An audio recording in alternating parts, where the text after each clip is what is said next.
Hype! So much hype! What's up, guys? I'm back again for another video.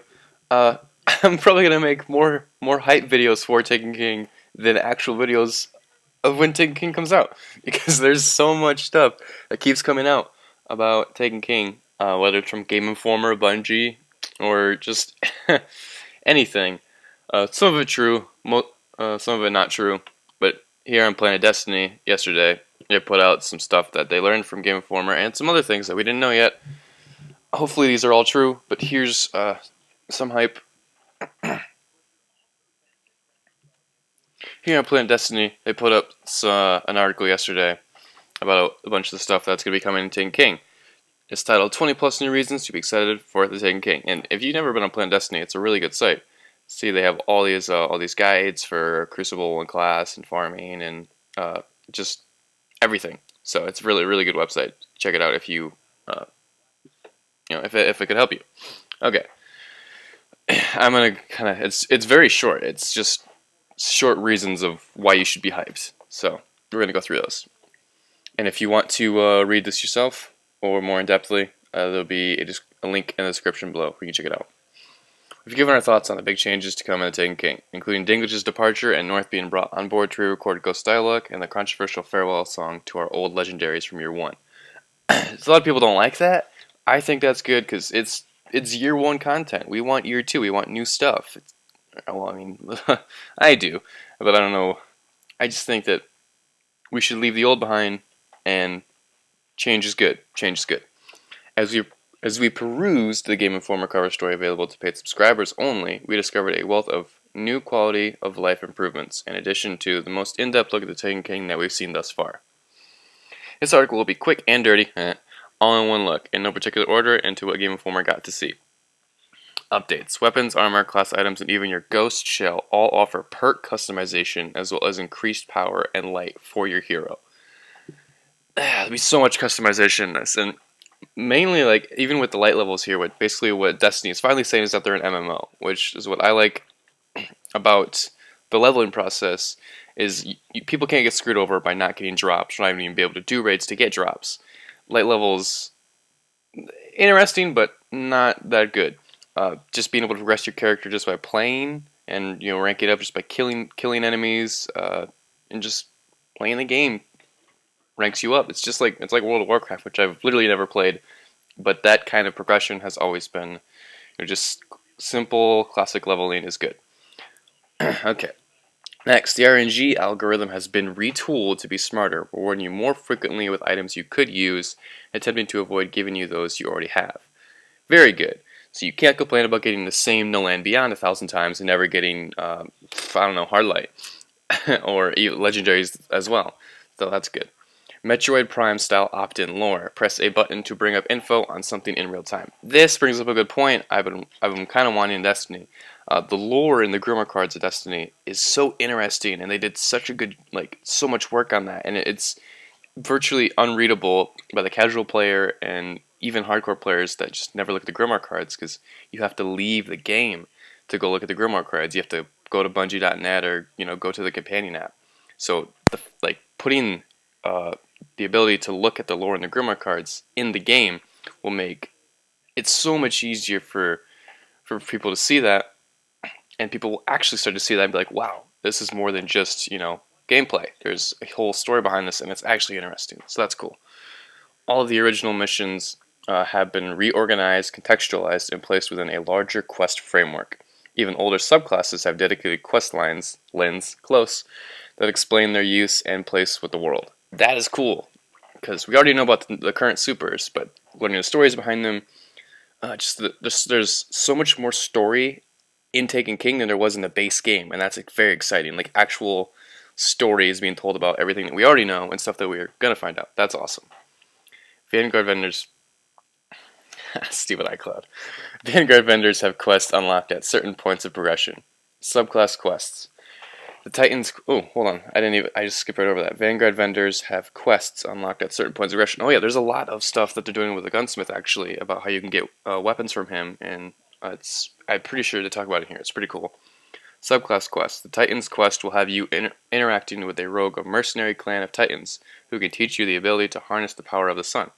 The hunter's quest will lead him or her to track down a solitary nomad who has gone missing, and who holds the key to unlocking the power of void energy. Awesome. Finally, the warlock will tap into the power of the storm through a shamanistic ritual with a core array. He's gonna become Emperor Palpatine. That's awesome. I can't wait to see the story behind the new subclasses as well. Quest from Ominous Eris Morn. Alright. A lot of people don't like her. Lead to the rediscovery of a forgotten weapon type. Could it be swords that everyone is talking about? I don't know. I'm excited. It's just more hype. The hype was never ending for Taken King. Equipable emotes are now available below your emblem selection, and that is like your dance, your point, your sit. There'll be different ones, and you can swap them around. So that is awesome. Holding left trigger or L2 PlayStation on the pause screen gives an instant glimpse at the energy types. Not left trigger. Gives an instant glimpse at the energy types equipped on each weapon. New item and subclass visual icons have been redesigned for quick recognition at a glance. So it's so much easier to see like the details of your weapons and your gear now, or it will be. So which is just awesome. Everything is awesome. I'm gonna keep saying awesome because it's just amazing. Haha, switched it. Tiers thresholds for intellect, discipline, strength that tell in seconds what your cooldown is, rather than a percentage that you have to find out. So I don't know if that means like a timer for when your like your grenade or your melee will come up, but at least you'll be able to tell a lot better when you're gonna have your abilities. So that's cool. As an alternative to using or sharding your new high-powered legendary weapons and armor, you can also improve an item you like by sacrificing another piece from the same gear slot. So does that mean if like you dismantle or sacrifice, as I want to say, just a random dead orbit piece of gear you got for like a raid gear, I wonder if that'll make it better. It kind of sounds like what they're saying here, but I don't know for sure. The Cryptarch more reliably provides awards that match the engrams you give him.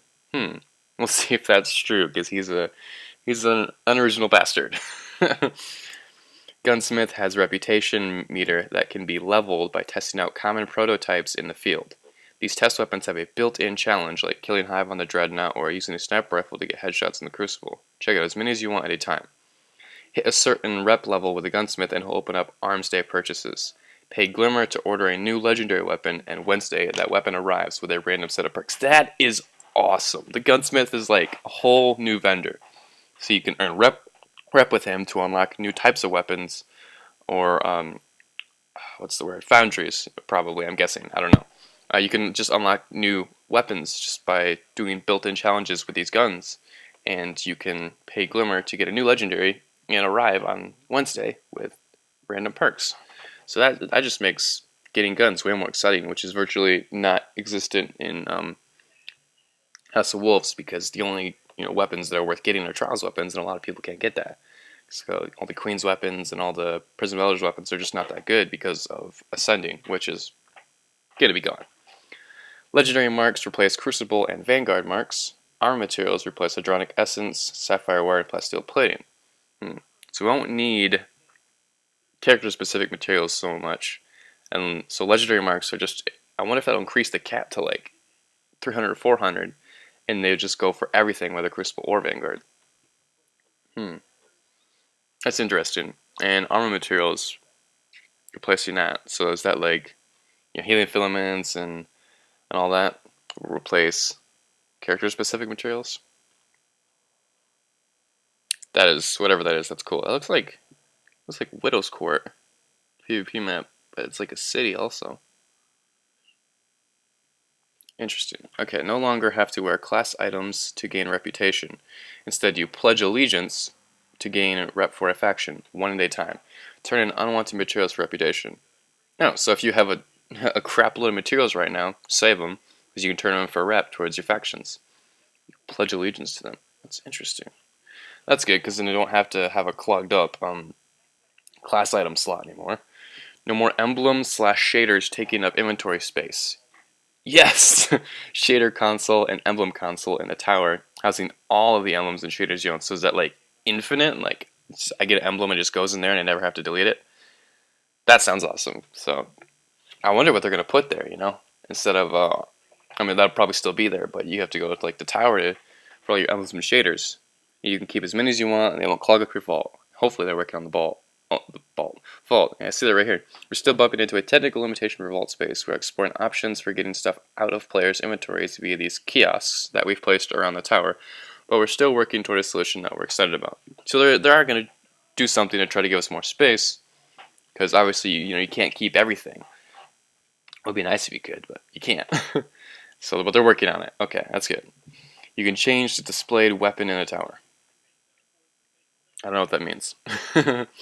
Over a dozen new exotic weapons. Wow, over a dozen weapons? Half a dozen new armor pieces for each class. So 18 max armor pieces. Wow. Auto rifle that shoots bolts of chain lightning. Sniper rifle blinds enemies on precision hit. No Time to Explain is an exotic version of the Stranger's Rifle. Sort of. So it's an exotic, but not really? No, it still sounds cool. Sleeper Stimulant is a heavy fusion rifle that charges an over-penetration laser through enemy targets and bounces off walls. So it's an incredibly powerful fusion rifle for a heavy slot. An exotic gained through multi-step search quest on the Dreadnought. Pieces are hidden all over. So more Dreadnought patrol and exploration to get exotics. That is cool. I like that there's quests for guns and subclasses and everything. Just quests are cool, and that's what an MMO has, a lot of quests. So that's awesome. All exotic, unique, namesake perks are immediately unlocked. Cool. And so is this gun. It looks like the feedback fence right here. It's trippy looking. Heavy slot fusion rifle, multiple missions must be completed to get it. Sleeper Simulant. Crucible, expanded Crucible, 8 new maps, 3 new modes, Mayhem, which is like increased supers. You get your super like 10 times fast. Rift, which is like it's like capture the flag, but like with a basketball or whatever. You just have to transport it to the enemy's rift or whatever. It's cool. There's watch the extended video on Bungie about all of the Taken King, and it's in there. And zone control, which only controlling matters, kills don't. So kills don't count towards the score, just controlling points do. Awesome. So it's very objective based, and people won't just try to sit in the back and not play the objective, because that's the only way to win now. Quest to ease new players in, 5 weekly bounties in addition to much faster daily bounties. Finish all 5 weekly bounties to unlock a big bad bounty. You have a chance at a powerful reward like a legendary / exotic weapon. That's cool. So you get the weekly bounties done and you have a chance at a really awesome reward. Better matchmaking for skill and connection. Thank God.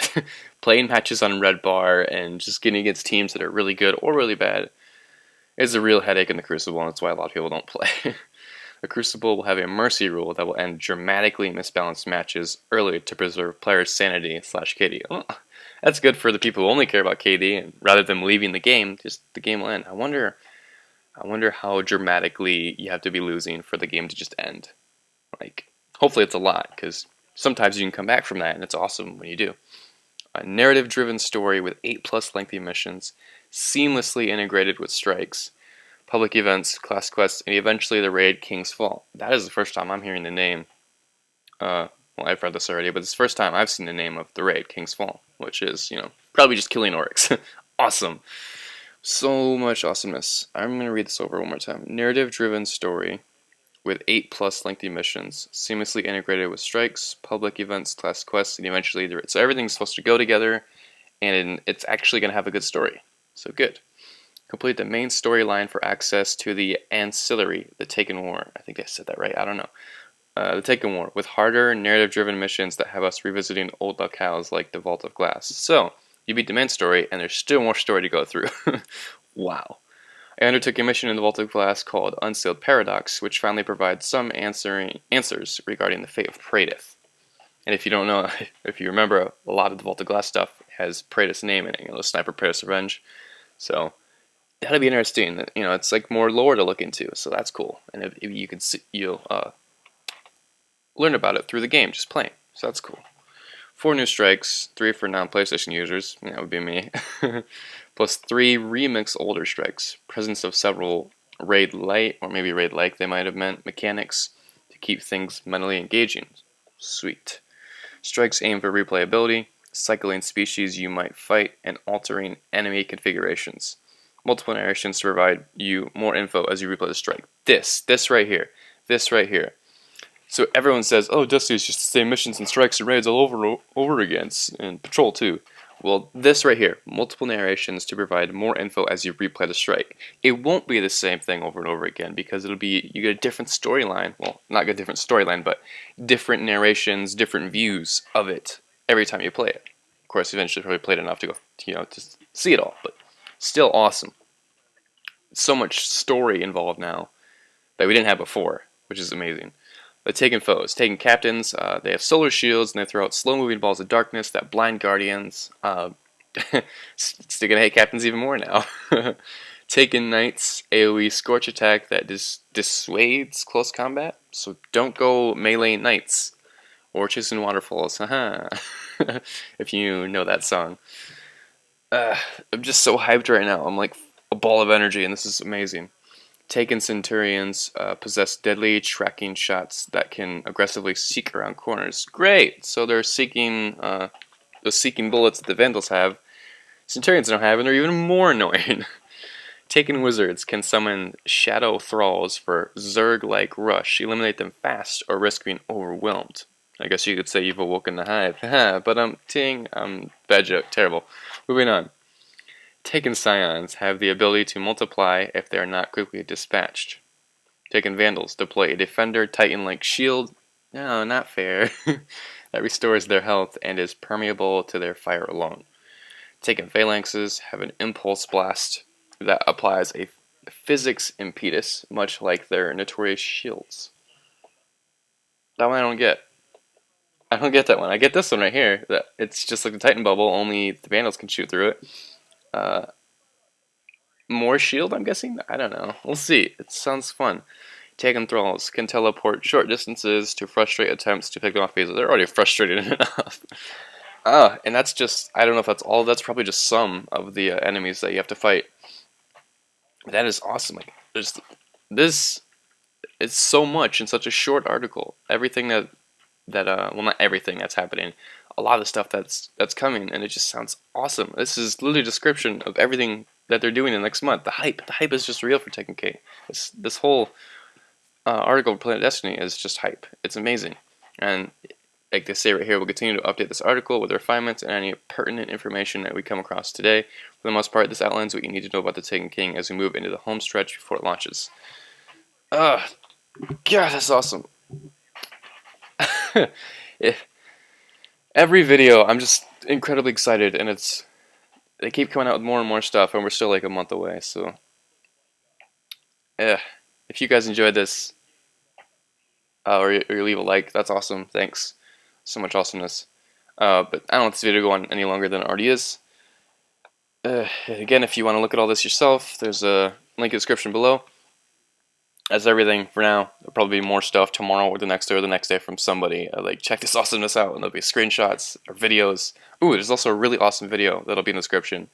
It's all hype. I forget how long it is, like 2 minutes, I think. And there's just more stuff you haven't really seen in there yet. Awesome stuff that look at some characters. It's just like it's another trailer, teaser. It's awesome. But anyways, that's the video. So I hope you enjoyed, and I'll see you guys in the next one. Peace.